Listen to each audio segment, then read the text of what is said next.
नमस्कार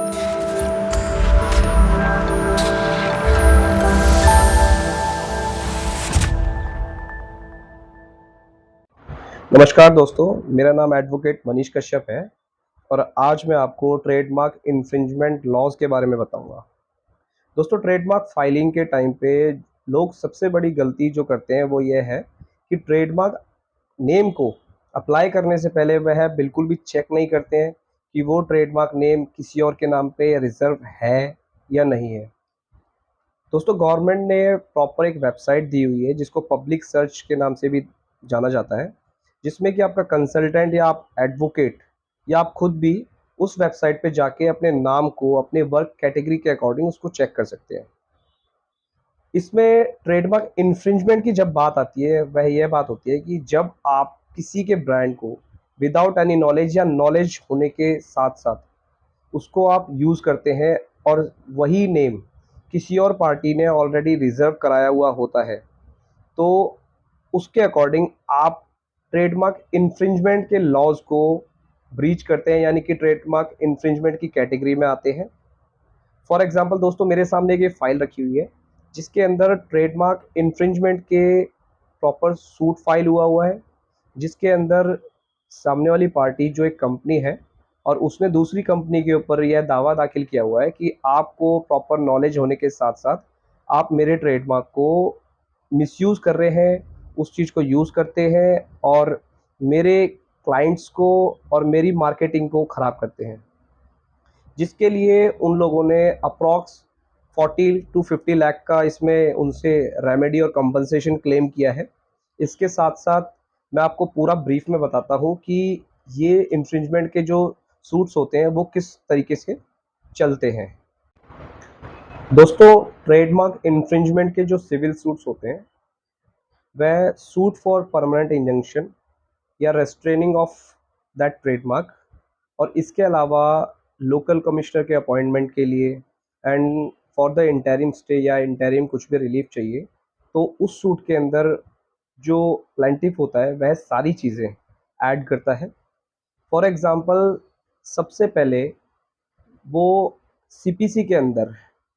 ऑर्डर 39(1) और 2 यानी कि इंटरिम स्टे के लिए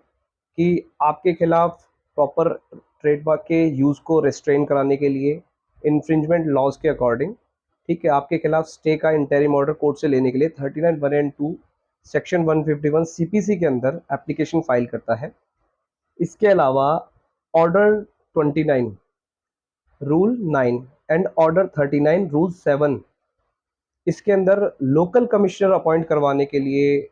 कोर्ट में प्लेंटिफ जो है अर्जी दाखिल करते हैं और मोस्टली ऐसा देखा गया है कि फर्स्ट अपीयरेंस पे ही लोकल कमिश्नर को अपॉइंट कर दिया जाता है कोर्ट के द्वारा, जिसमें कि लोकल कमिश्नर जो रेस्पोंडेंट्स होते हैं, यानी कि जो ब्रीचर होता है, जो ब्रीच कर रहा होता है, ट्रेडमार्क इन्फ्रिंजमेंट जो कर रहा होता है, उसके प्रॉपर जो उसका प्लांट है या उस मैन्युफैक्चरिंग यूनिट या जहाँ से वो बिज़नेस कर रहा है उस जगह जाके उसके सारे मटेरियल को और जितने भी वो ब्रांड से रिलेटेड उसके पास जो जो चीज़ें अवेलेबल है ट्रेडमार्क के रिलेटेड, उस सबको वह सीज़ करता है। उस पे कोर्ट का ऑर्डर प्रॉपर प्लेस करके आता है, उस जगह को सील कर देता है और इसके बाद वह एज़ पर लॉ कोर्ट में वो रिपोर्ट सबमिट करता है। दोस्तों, मोस्टली क्लाइंट्स की जो क्वेरी होती है वह ये होती है कि सर,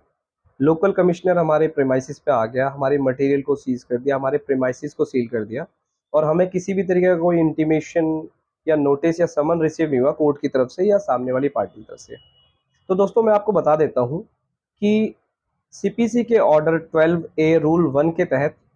एक एग्जेम्पशन की एप्लीकेशन कोर्ट में प्लेंटिफ लगा सकता है, जिसके अंदर वह कोर्ट में वो आपकी अपीयरेंस को या आपको नोटिस भेजने के लिए या प्री लिटिगेशन मीडिएशन, जो कि कमर्शियल सूट्स में कंपलसरी होता है, उसके तहत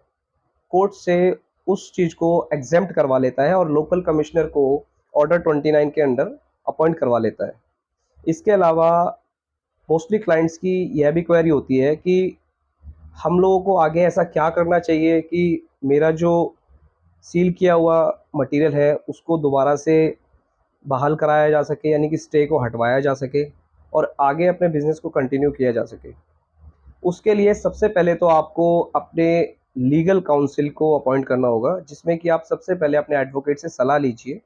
जो कि आपको प्रॉपर सलाह देंगे और उसमें आपको बताएंगे कि इसमें इंटरिम स्टे को किस तरीके से हटाया जाए और इसमें आगे का जो फर्दर प्रोसेस है वो आपको बताएगा कि इसमें रिप्लाई किस तरीके से फाइल होगा, स्टे को किस तरीके से हटाना है और आगे आपके बिजनेस को बचाव के लिए क्या क्या आपको स्टेप्स उठाने हैं, वह सभी बातें आपको आपके लीगल काउंसिल एडवोकेट बताएंगे। दोस्तों, मैं आपको बताना चाहूँगा कि लीगल टैक्स एक टीम ऑफ एडवोकेट्स है, जहाँ पे हम लोग सिविल लॉज और इसी तरीके के आईपीआर लॉज में डील करते हैं, जिसमें कि आपके साथ अगर इसी तरीके का कोई केस चल रहा है या फिर आपके साथ इसी तरीके की कोई समस्या है, जिसमें कि अगर कोई सामने वाली पार्टी आपका ब्रांड को मिसयूज़ कर रही है या फिर आपके ऊपर भी इसी तरीके का कोई इन्फ्रिंजमेंट का केस हो रखा है, तो आप नीचे दिए गए लिंक पे क्लिक करके या फिर नीचे दिए गए नंबरों पे हमसे कांटेक्ट कर सकते हैं, जिसमें कि आप हमसे लीगल सलाह ले सकते हैं। इसके अलावा अगर आपको ये वीडियो अच्छी लगी हो तो हमारे चैनल को सब्सक्राइब करें और हमसे जुड़े रहें, ताकि इन फ्यूचर हम लोग आपको प्रॉपर लीगल अपडेट्स देते रहें। नमस्कार।